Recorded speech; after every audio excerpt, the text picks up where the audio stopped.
Hello, everybody. Thank you so much for coming today. If you weren't here for the first session, which was all about plastic-free living, this session is going to be about composting. So how many people here compost currently? Yes, great. Do you have a compost bin at home or worm farms? No? Great.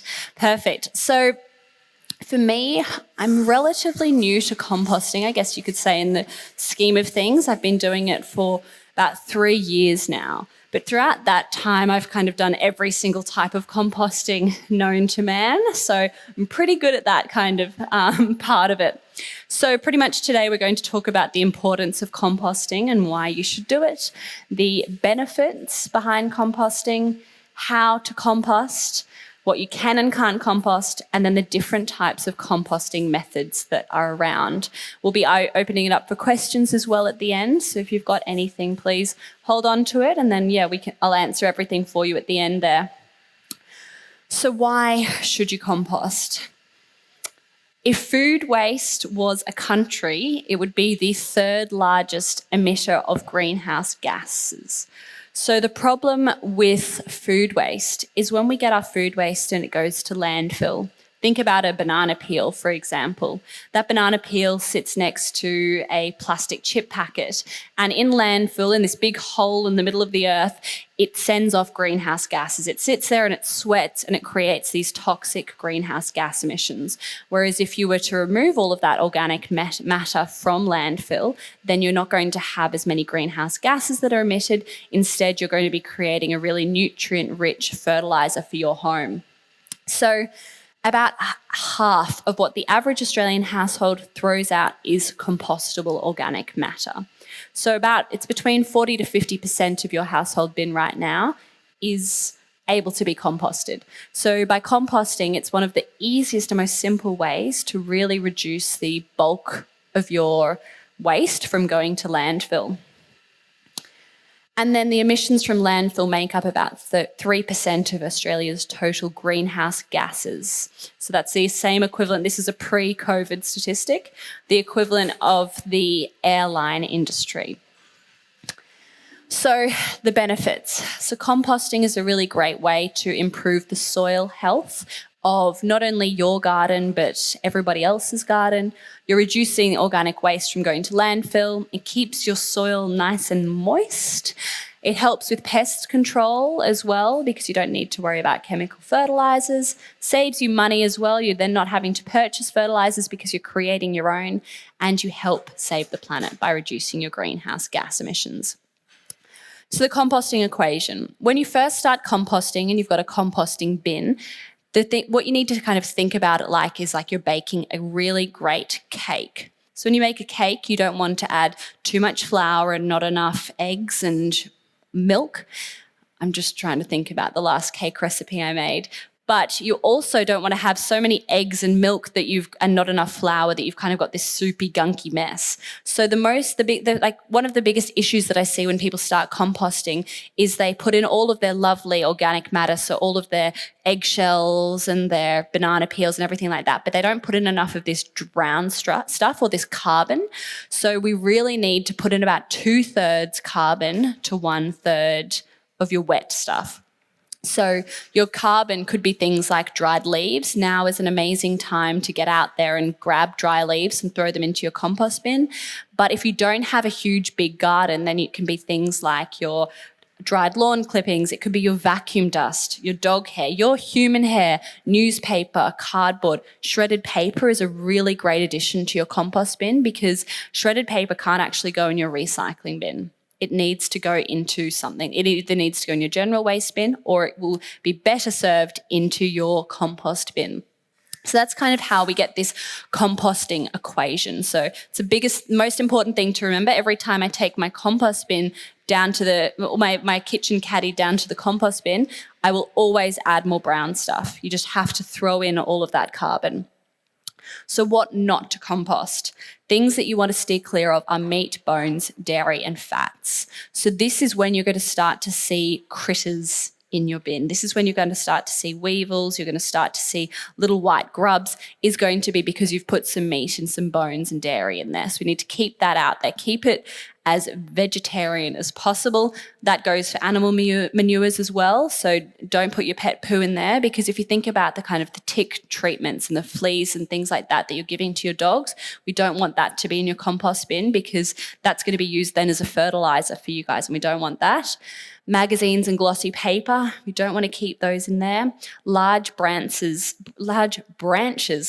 and weeds with seeds are also a no-go, because we're putting weeds with seeds in there. You're putting them in pretty much this thriving environment. They're going to go yippee and start regrowing again. So we don't want that. And obviously we don't want plastic and glass in there. So I'll just talk about a bit about what you can compost, because there's a couple of things that I pop in my compost bin that you probably wouldn't think of at home. So I just mentioned that you can pop your hair in there. You can also put things like eggshells in there, toilet rolls. If you buy toilet paper that's wrapped individually in paper again, you can pop that into your compost bin. If you've got old bills, throw them into the compost bin. Let the worms eat them. They won't pay them, but they will eat them. And then you can also do so many different other things, just like any kind of small thin pieces of paper I'll pop in there. You just need to also remember to remove your fruit stickers. In Australia, our fruit stickers are made from plastic. Overseas, a lot of them are actually compostable. So if you're not removing those fruit stickers, what you'll do is when you get this deliciously amazing fertilizer, it'll be sprinkled with fruit stickers through that whole thing. So we really need to be pulling those out. In order to recycle those, you can actually just stick them to old chip packets or anything that you're going to soft plastic recycle, and then that can be soft plastic recycled. So pop them all in there. A couple of years ago, ABC Gardening Australia came out and actually said that you can compost citrus and onions. Before, this was something that was a bit of a no-go. Everybody was pulling those out. So you can now compost these. They will take longer to break down, so I would just probably cut them up a little bit before you're popping it in, but they will break down in your compost bin. So the different types of composting. Obviously, I've spoken a lot already about if you've got the room and the space for a compost bin in your backyard, but fortunately, that's not always the reality for us. So first of all, for everybody, I would recommend getting something like this, a kitchen caddy that you can just put on your bench top. It looks pretty. It encourages people when they're kind of, doing their food prep to throw everything into there. And then you've come to the fun bit. Then you get to find out or decide where it should go. So there's so many different options. If you live in an apartment, I would probably recommend something like a bokashi bin. So what a bokashi bin is it's an anaerobic way of composting, which is a fancy way to say it. It needs no oxygen. So it's like this Tupperware, big, huge Tupperware container. It's about this big, probably. You can pop it in your laundry or into your underneath your kitchen sink.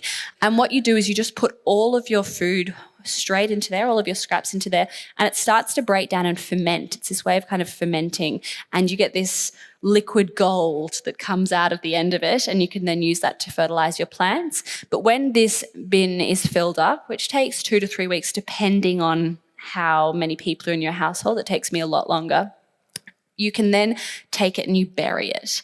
And it was fascinating. So I had somebody that I would go and I'd take my bokashi bin to, and he would bury it in his backyard. And it was kind of like being at a cemetery. So he had all of these different plots that he was burying, and you could see the grass regenerating and growing, because he kind of had this week and then he'd have the next week. And it was just amazing because of this goodness that was in the bokashi, that it was then regenerating the soil so quickly. A worm farm. So worm farms are great for people who have got balconies, who have got kids, even if you've got a garage. A worm farm, this is a pretty big one, but they can be quite small, and they just need a shady area, really. You don't want to cook your poor worms. So if they're going to be outside in your backyard, make sure it's somewhere shady. Worms are amazing. They eat about 2 to 3 times their body weight every week. They're pretty impressive, and they also will grow and reproduce faster than almost any other animal. So say you start with 500 worms. In 6 months, you could easily have 5,000 worms if you are treating them right and you're feeding them well. It's kind of like, I don't know how many of you have trained for a all-you-can-eat competition, but with the worms, you kind of have to do that with them. You can't just say, great, I've got some new worms, I'm going to start loading them up with some vegetables. You need to start expanding their stomachs. So start giving them a little bit, then give them a little bit more the next week, and then a little bit more. And you'll actually start to see in this process with the worm farming how if they're eating all of that food, and if they're not, then you can kind of slow it down. In winter, they don't eat as much as in summer. So it's all about kind of experimenting and having fun and looking at that process. When you've got a worm farm, you'll also get their worm juice or their worm pea, which is amazing for using on your garden or in your indoor plants, so that you can dilute this mixture with water, and it's an amazing natural fertilizer as well. So worm farm is another great option. And then we've got your compost bins. So we've got your standard black basic compost bin up the top there. We've got your tumbler, which is a bit fancy, because with composting, if you're thinking about it, you're adding all of your food scraps on the top, you're adding a bit of the carbon, and then it's breaking down, and then you're doing it again more. What you need to do is, if you're turning that compost bin, it's going to break down a lot faster. So that's why these tumbling ones are a bit fancy, because they will easily turn it. But if you've got one of these black ones that's nice and normal and simple, you can buy it. It's like a big corkscrew. And you get it and you corkscrew, and then you aerate and you turn that compost, and that will actually help you really speed up the process, and it'll help your foods break down even faster. And then we've got this bottom one, which is a bit of a fancy dome-like looking one. So what you do is you put all of your waste in there, and because you've dug it into the ground, all of the worms come and go. So they're actually going to be fertilising the rest of the beds as well, which will also happen with the black one at the top there, but it's just not as fancy as the little coney domey one. But I understand that for people who live in apartments, or maybe you just don't want a compost bin in your backyard, it's completely fine. There are options out there for you. So one of my favourite apps is called Share Waste. And what Share Waste does is it connects you with people in your local area who have got a compost bin, who are happy to accept your waste. So for me, I stumbled across Share Waste a couple of years ago, and it was like a giant treasure trove. You literally have this interactive map. You can look on it. You can see there's little compost bins around your area. You can DM or message the people who have those bins in your area. So I was lucky. I ended up signing up with a couple of compost husbands who had frequented many times throughout the month. All of their wives knew I was coming, so it was fine. But it was all really great and so easy. And then I could meet and connect with people in my local neighbourhood who had a compost bin, who were living this sustainability journey, who were just excited about composting as well. And some of them would give me the compost fertilizer to take home. Others would give me their worm juice. So it was this great kind of sharing community. I'd get pumpkins some weeks. It was amazing. And then when I moved into a house, I was then fortunate enough to become that host. So then we had people who would come to our backyard and drop off their waste and drop off their food scraps. So that is a definite one that I would recommend for people who, if you're getting started as well, it's just a great way to kind of chat with people who are probably a lot better at composting than you are, and then you can have a go at that. So this is actually one of my old compost husbands, ex-compost husband, Lachlan, up the top there. So this is just an example of a local community group who have turned the whole composting model on its head and are doing amazing things. So Camdenville Primary School started a day called Food Scrap Friday. So what they do is every Friday, everybody drops off their kids and they also drop off their food waste at the same time. It's absolutely amazing. They get about 130 families every week who do it, who participate and do it.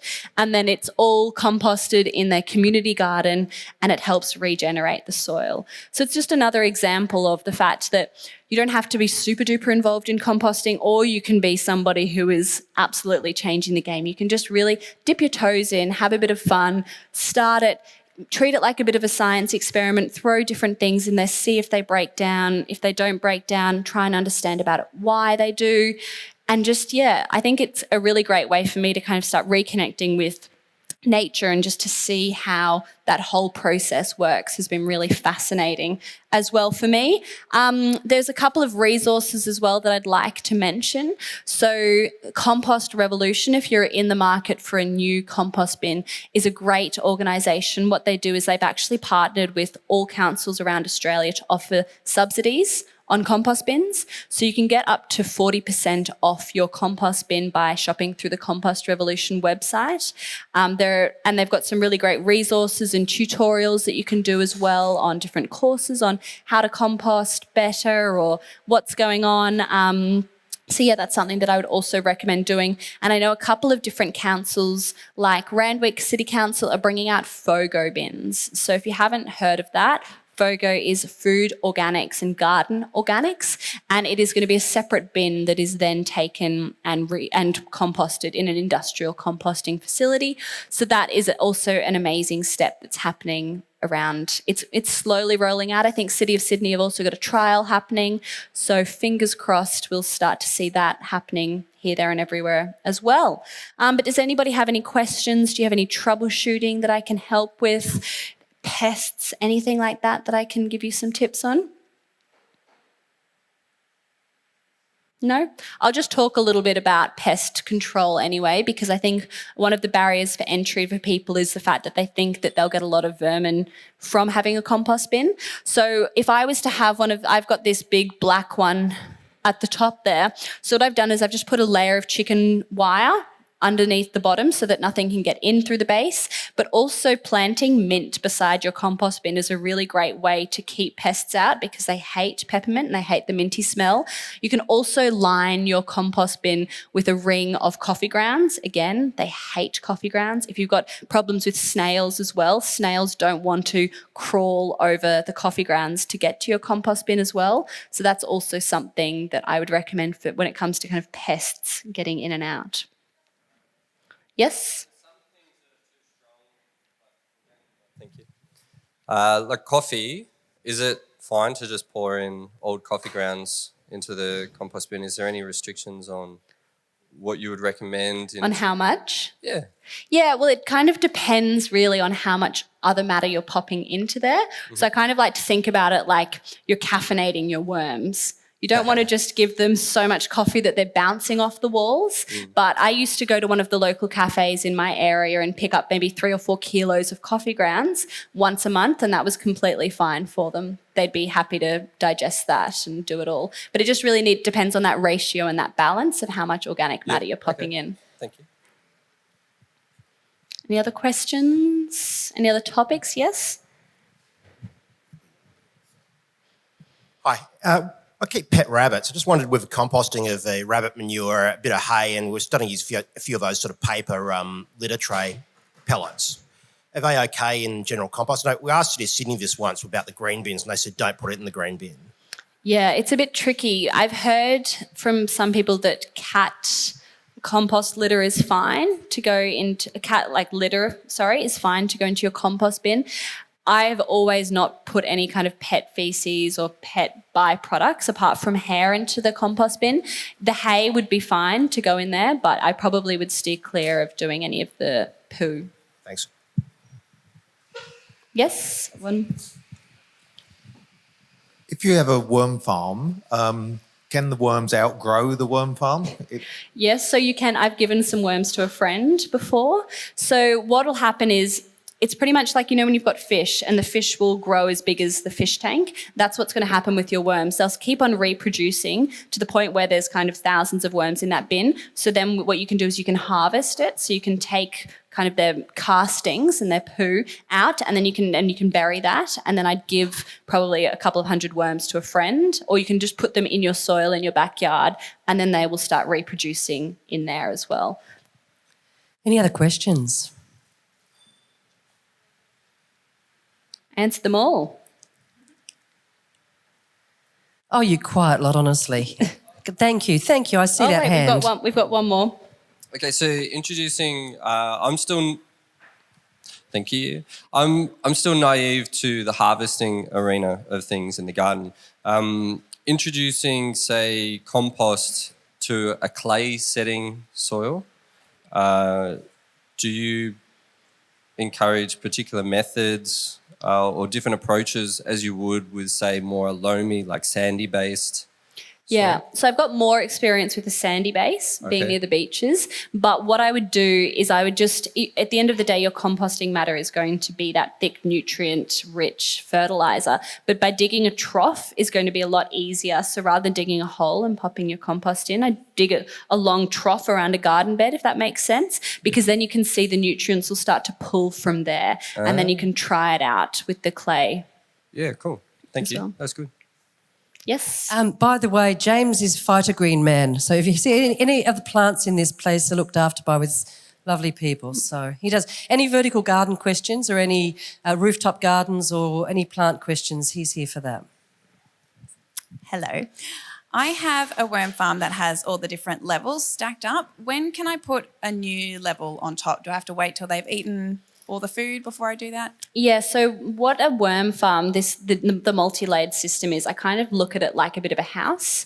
So you come in at your bottom level and that's where you've got your bathroom. So you don't want to put any food scraps in your bathroom. And then you're going to have your living area, which is the next one, and that'll be where they'll sleep and whatever. And then you'll have the top one, which is when you've got all of your food scraps. So then they come up from the living area, eat the food, and then they go back down. What you'll actually eventually start to see is they'll fill up the living room and it'll start to become the bathroom as well. So that's when you've either got the option to remove the bathroom and harvest it, so pop all of that bathroom matter into the garden beds, or that's when you can start adding that next layer to the top there. But your worms will tell you if you've fed them too much because they will stop eating. They're pretty good. They're not like humans. They'll say, look, I've actually had enough now. And it'll start to get a little bit moldy on the top. And that's when you kind of go, okay, I need to slow down on the amount of stuff that I'm feeding. And I also like to really give them, especially in this weather, a blanket on the top there. So that blanket will keep them warm in winter, but it'll also keep them cool in summer as well. So that's another thing, is it's like the insulation on your house. You don't want to just let them be free for all everywhere. Fantastic. One last question. Who's got one? Otherwise, we'll let Lottie get back to her stand and we'll take a 5-minute break. Any questions? Finally. Great. No, maybe I've got a question. Tell us about your company. Why did you start it? And how's it going? And what does the future look like because of it? Yeah, so Banish is an online store and education platform that helps Australians reduce their waste. The reason why I started it was I decided to take on the challenge of reducing my waste myself and didn't really know where to start. I was pretty confused, I was pretty overwhelmed, I was pretty disheartened with the current state of the planet. But I knew I wanted to do something, and it was so difficult and confusing. And I thought, well, if we need people to make a change, which we do, we need it to be so easy that there's no reason for them not to make a change. So the way that we've created Banish is this education platform where we teach people about everything and how to recycle better, compost or what have you. And then we also partner and pair them with Australian small businesses, because there were all of these great, small, tiny local businesses that I would find who are so sustainable that they were hand knitting their own dishcloths from organic cotton in their living room at home, but they had no way of getting their message and their products out there to mass audiences.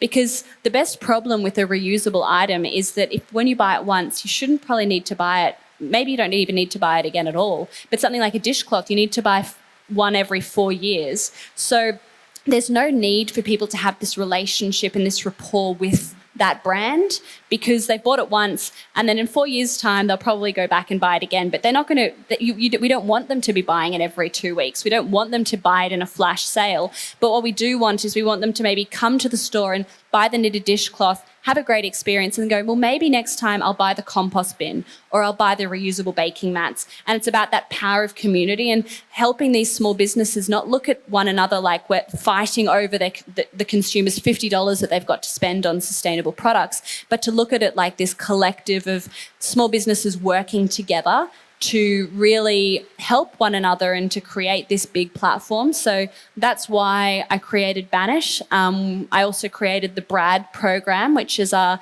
Banish recycling and disposal program in November last year, which helps Australians recycle those items that you couldn't normally recycle in your curbside bin. So we help you keep them from going to the wrong pit. Get it? BRAD pit.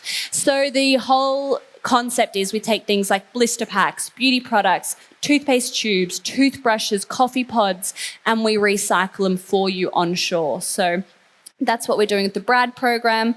It's become a bit of a beast. Brad is an absolute machine. Barbara is helping us out today, sort it all out. In November last year, we got seven parcels in total, which I was pretty excited about. And then on Friday, we picked up 60 in one day. It is huge. It has become an absolute beast. And I think it just shows that there is this need, and there's all of these amazing people in Australia who are happy to pay to have their hard to recycle items recycled so they don't end up in landfill. So for me, it's so inspiring and it's exciting, and it just shows that there is this really collective push from consumers and that they can make a difference. The program in 5 months has diverted 1.3 tonnes of plastic from going to landfill, which is about 13,000 items. So it's growing every day, it's growing every week. So yeah, get involved with all of that. Wonderful. How good is she?